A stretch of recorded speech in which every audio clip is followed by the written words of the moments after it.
year requires us to reimagine the Jamaica we want to see, especially at this critical juncture in our nation's history. Across the island, young people are rebuilding their lives, livelihoods, and their communities, especially in farmlands like the one I'm on right now. In this episode of Common Ground, we're asking the question, what does Jamaica need to change in order to achieve Vision 2030? I'm your host, Danielle Mullings. This is Common Ground. We had the pleasure of speaking with two farmers from St. Elizabeth and got insight into their farming life and journey, the early days, and how they recovered post-Melissa. The journey began back during COVID-19. Prior to COVID, I had some funds that I wanted to, invest in the Trans-Jamaican Highway IPO, but I think I waited a bit too long, and by that time it would have closed. So I was home one day and I was like, what can I do with this money, right?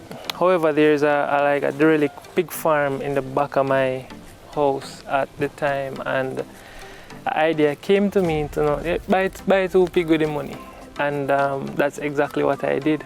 I went into the town where a gentleman was selling some piglets, and I actually walked with them back home in a crocus bag, and that's where my official farming journey began. From there on, I started with 2 pigs. Then those 2 pigs gave me 8 piglets. Then those 8 piglets, continuously turn around, and happily and gracefully, those are the pigs, the same pigs that fund my college for my duration, along with other assistants.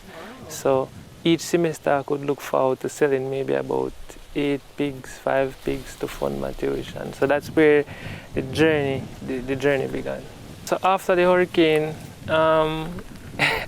my mind was in shambles, to be honest, because when I exited the house and saw how destroyed the area was, it puzzled me for a few minutes. But I am resilient, so I jumped into it right away. I got the place cleaned up because the entire area was covered in zinc debris from nearby homes and stuff. So a lot of the drip hose and stuff was damaged, and we had to get some new supplies.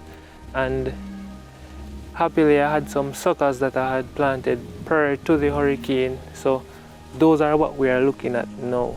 So those are the added beauty to the nature that we currently exist in. And I couldn't just sit by and look and hold my hand on my head. I had to get it done. I had to get up, get out, and get it done in order for to fill the gap that I know is currently existing. When disaster strikes and we're faced with challenges, it's not always clear how we can start over. But for these farmers, they found a way to tap into their inner strength, and that motivated them to keep going. The motivation comes from God. He's the ultimate provider for all the grace that you see here today. So, I'm just driven. Farming is first nature to me. I'm a registered farmer as well with RADA and JAS. So, I didn't rely on what's to come. I didn't sit by. I just knew I had to get it done, and I knew what I had to do was necessary, and it would create some impact not for me alone, but for my family and for the wider community of persons who would be consuming whatever we're doing here. And that alone struck me because sections of the country is badly damaged. So a lot of the crops were damaged. Majority of the crops in and around the community is wiped out, so we can't live off tin food. And you have the vegan persons as well who rely on the crops to, for their daily meal as well. When we think of farmers, it's easy to think of men. However, Jamaican women are strong, capable farmers who are holding their own. Jean gave us her perspective of what farm life is like. I get into farming because of my father. Because he's a farmer, get it from his father. So it's a generation tradition. So it's nice to be doing farming like that. So I get into farming to see him and to be looking at him doing the farming as a child. I said, I have to do something like that. And I go ahead and I do it. From there, I've been doing it now over 8 years. Well, to start back it was hard, but it was my passion to do farming, so that nothing couldn't stop me. Not even the storm couldn't even stop me. So they have some suckers put away, so I have to get it on the farm as soon as the storm passed away. Because it's in my blood, so it's what I love. To be working for somebody else out of the way, that's going to be hard. Because if I'm doing something on the farm at the moment and I choose to stop, I can stop. But working for somebody else, I can't stop at the time. It was very rough. It was very rough, but with God's strength and family and friends and farming family, we get along very well and come together and we do what we have to do. Community is important in every aspect of life, and the farming community is a great example of what support and solidarity looks like. As we look to the future, we outline our vision matching that to Vision 2030, and we prioritize farming as one thing that will continue to aid in our nation's development.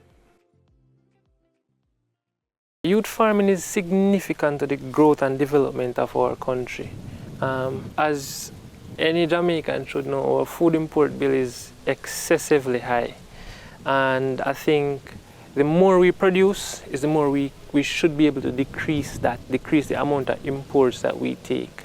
And you're looking at better quality because nowhere in the world produce better produce and crops, vegetables like Jamaican, especially St. Elizabeth farmers. So I think there's a lot more that can be done to incorporate the inner communities and to reach those youths who need direct assistance, direct guidance. I mean, I'm always here and ready to assist, to be a part of whatever process the government plans to implement in order to initiate whatever process they have in the pipeline. I hope for better for the farming, because doing farming is very difficult, especially with water system.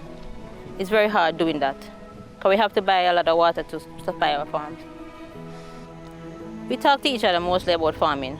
In that case, we help each other on the farm. If this one needs something to be done, we go ahead and help each other. Hopefully by next year, or 2027, I should be fully completed with how I think I should be comfortably with farming. But it is initially to boost the economy, to contribute to greater societal development. For me, hoping for a better improvement on my farm. More help will push me well further with water. For the new year, I think a lot of youth need to become more integrated into farming.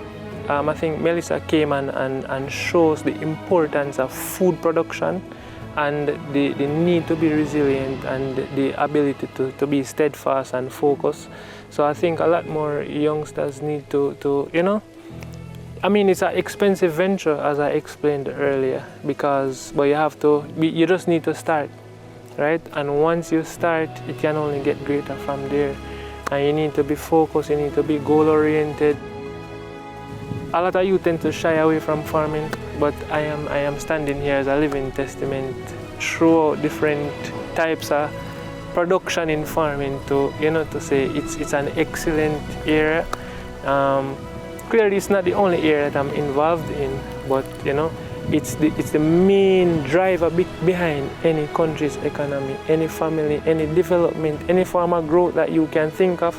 Farming is the greatest contributor to that growth, and any human being that wishes to advance through society and life in a healthy and stable manner.